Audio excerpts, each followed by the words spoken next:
Imagine a void, a total darkness, where there is no time, space, or life, and suddenly a voice resonates, "Let there be light!" In an instant, the universe explodes with colors, forms, and movement.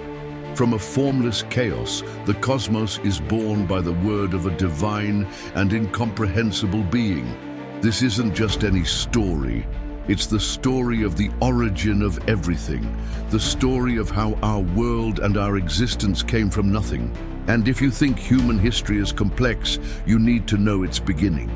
This is the book of Genesis, the source of all the seeds that would germinate in the history of the world.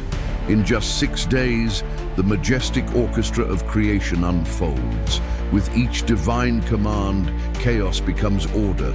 The earth, once a formless mass, is clothed in forests, mountains, and rivers. The sky is filled with stars and the sea with vibrant creatures. On the 6th day, the pinnacle of creation is reached. God models a being in his own image and likeness, the man, Adam, and then, from his rib, creates the woman, Eve. They are placed in the Garden of Eden, a paradise of perfection, where nature and life move in total harmony, and where communion with their Creator was constant and pure. They had only one rule: do not eat from the fruit of the tree of the knowledge of good and evil. It was a simple test of trust, but innocence would be tested. A serpent, the most cunning of all creatures, persuades Eve. It questions God's goodness, planting the seed of doubt. Eve, and then Adam, give in to temptation. The act of disobedience, however small it may seem, is an echo that would reverberate throughout eternity. With sin, perfection unravels, purity fades, and fear and shame take hold. They are expelled from paradise, condemned to live in a world of hardship. Work becomes toilsome, and life finite. The tragedy deepens when the first son, Cain, dominated by envy, murders his brother Abel in an act of fury and jealousy. The echo of death resonates on earth for the first time. The wickedness of humanity grew to uncontrollable proportions. Violence, corruption, and perversity spread across the earth, corrupting the hearts of men. God, in his profound sadness and disappointment, decides that the only way to purify creation would be through a great flood, which would erase the stain of sin. But in the midst of this darkness, there was a point of light, a man named Noah, who walked in obedience and righteousness. He was the only one to find favor in the eyes of God. God gave Noah a monumental and, in the eyes of everyone, insane mission: to build a gigantic ark, a wooden refuge for himself, his family, and a pair of every living creature. For years, Noah worked, facing ridicule and scorn from a generation that refused to believe in the coming calamity. The rain, when it came, was not a drizzle but a relentless torrent that rose, covering mountains and cities, drowning the entire known world. For 40 days and 40 nights, the ark floated on a boundless ocean. In the end, a dove with an olive branch and then a rainbow in the sky became the sign of humanity's new chance and God's promise never to destroy the earth with water again. Years passed, and men once again tried to challenge God by building a tower that would reach the heavens, an affront to God's authority.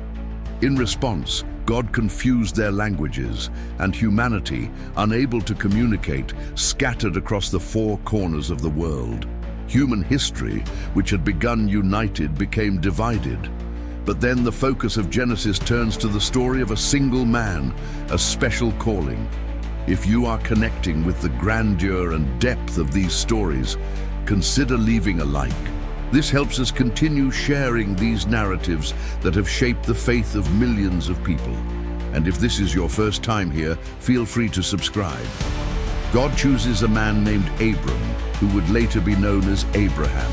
He calls him to a journey of faith.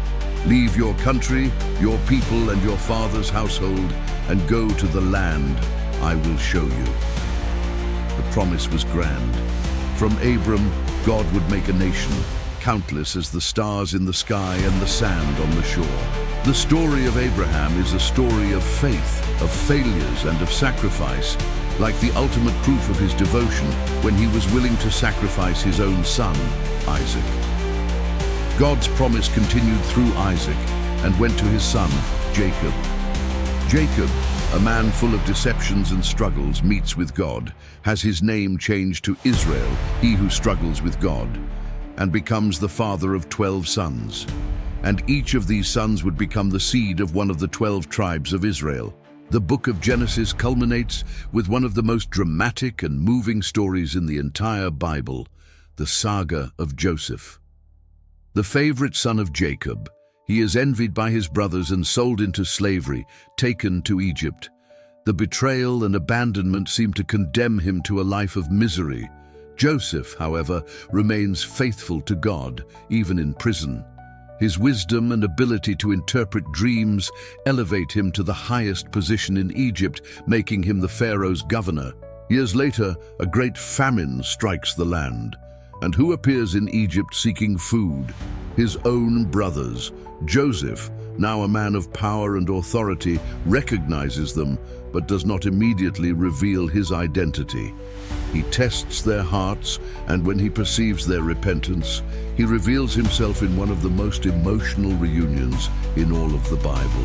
Joseph's forgiveness not only saves his family from famine, but fulfills God's greater plan to place the entire family of Israel in Egypt, preparing them for the next phase of the story.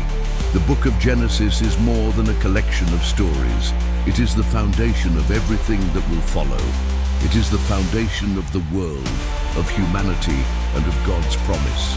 If you felt connected to this journey of origins, please leave your like and subscribe to the channel so you don't miss the part 2 of our series, where we will delve into the book of Exodus, the epic journey of God's people to freedom.